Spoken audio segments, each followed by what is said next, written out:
치사율 100%, 백신도 치료제도 없는 아프리카 돼지열병이 경기도에서 연이어 발생하면서 확산 우려가 커지고 있습니다. 당국은 돼지열병 확산을 막기 위해 총력 대응에 나서고 있는데요.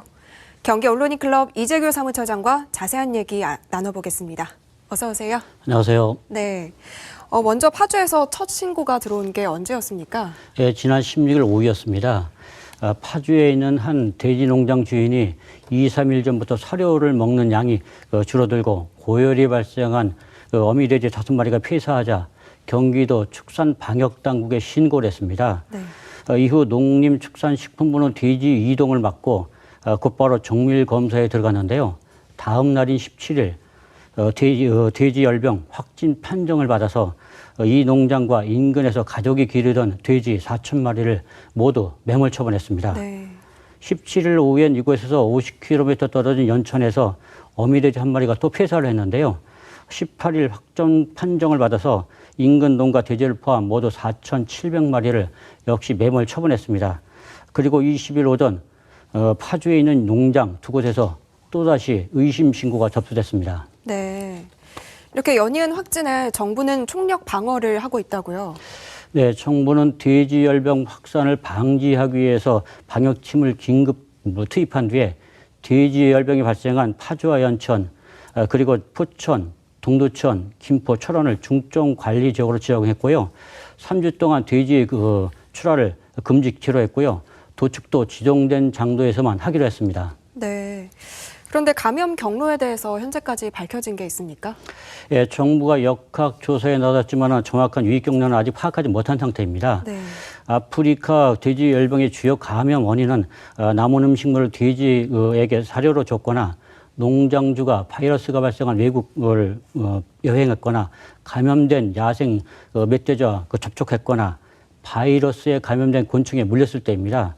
그런데 이 파주 농장은 음식물이 아닌 사료를 먹이고 있었고요. 농장 주인과 이곳에서 근무하는 외국인 근로자 모두 해외에 나간 적이 없었다고 합니다. 네. 그리고 울타리를 쳐서 멧돼지의 접근을 원천적으로 차단하고 있었고요. 바이러스 보균이 가능한 곤충은 현재 국내에 서식하지 않는다고 합니다. 그래서 이번 태풍 때 북한에서 오염물질이 한강하구 쪽으로 떠내려와서 감염됐거나 추석 명절 때 친지를 통해서 감염된 게 아니라는 주장이 제기되고 있는데요. 정부는 현재 모든 가능성을 열어놓고 경로 파악에 주력하고 있다고 합니다. 네. 북한에서 발생한 다음에 굉장히 경계를 했었는데도 불구하고 이 발병이 됐네요. 예. 네. 또 파주와 연천의 농가 두 곳을 드나든 차량이 강원도는 물론 남부지방까지 움직였다는 얘기가 들면서 이 질병 확산에 대한 우려가 커지고 있습니다. 네, 발생 농가를 출입한 차량 8대가 지리적으로 가까운 강원도의 철원과 홍천, 화천, 양구에는 28개 농장을 다녀갔고요. 전국에서 사육 주수가 가장 많은 충청남도의 공주와 논산 3개의 농장을 다녀갔고요. 전남과 경북은 각각 4곳과 3곳을 다녀갔습니다. 네. 그래서 이들 지역은 현재 초비상 상태인데요. 거점 소독 시설과 이동 통제 초소를 확대한 데 이어서 양돈 농가 모임이나 지역 축제를 취소하고 확산 방지에 주력하고 있는 상태입니다. 네, 그렇군요. 이 돼지열병 바이러스가 생존력과 전염성이 강하다고 하는데 아직까지 백신조차 없다고요? 네, 맞습니다. 이 바이러스는 저항성이 매우 강해서 꽁꽁한 냉동 상태나 부패 상태에서도 상당 기간 살아남았다고 하고요. 감염된 돼지가 살았던 축사에서도 한 달 이상 생존했다고 합니다. 네. 그래서 우리나라를 비롯해서 미국과 유럽에서 이 백신 개발에 주력하고 있는데요.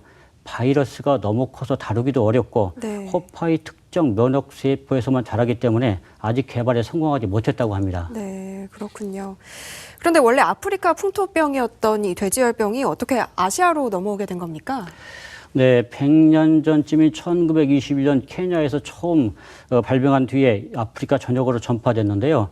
1950년대에는 포르투갈 등 소유럽에서 1970년대에는 쿠바 등 중남미에서 유행하다가 한동안 잠잠했습니다. 네. 그러던 중 지난 2007년 조지아에서 또다시 발생해서 유럽 전역으로 확산됐는데요. 지난해 8월에는 세계 돼지고기의 절반을 생산하고 있는 중국을 덮쳤고요. 홍콩, 몽골, 베트남, 라오스, 미얀마, 캄보디아, 북한에 이어서 한국까지 1년 만에 아시아 9개국을 전염한 상태입니다. 네. 그런데 돼지고기 먹어도 되는지 좀 걱정하시는 분들 많은데 먹어도 된다고 하더라고요. 사람한테는 감염되지 않는 겁니까? 네, 이 바이러스는 열에 취약하기 때문에 섭씨 70도씨에서 30분간 가리하면 죽기 때문에 네. 지금처럼 충분히 익혀서 드시면 됩니다. 네. 그리고 돼지 열병 바이러스는 인수 공통 전염병이 아닙니다. 네. 다시 말해서 돼지 사회에서만 전염되지 사람에게는 전염되지 않습니다. 네, 그렇군요. 그렇다면 또 아프리카 돼지열병 예방하려면 우리가 어떤 걸 해야 될까요? 네, 이 돼지 열병은 인체에는 피해를 주지 않지만 사람에 의해서 전염될 수 있으니까 되도록이면 양돈 농가에 가지 말으셔야 합니다. 그리고 앞서도 말씀드렸던 것처럼 아프리카 돼지 열병은 이 주요 감염 원인인 남은 음식을 돼지 사료로 사용하지 말으셔야 하고요. 돼지 열병 발생 국가는 여행하지 하셔야 하고요. 야생 멧돼지와는 접촉하지 마셔야 하고요. 해외에서 축산물도 반입하셔서는 안 됩니다. 21호 전 또 의심 신고가 접수됐는데요. 현재로서는 백신이 없으니까 돼지열병 확산을 막기 위해서는 이러한 예방 수칙을 꼭 지키시고요. 방역에 좀 더 철저를 기해 주셔야 할 것 같습니다. 네. 지금 할 수 있는 가장 최선의 방법이 확산되지 않게 하는 건데 오늘 시청자분들께서 예방법 유념하셔야 될 것 같습니다. 뉴스 분석 여기까지 하겠습니다. 이재규 사무처장 수고하셨습니다.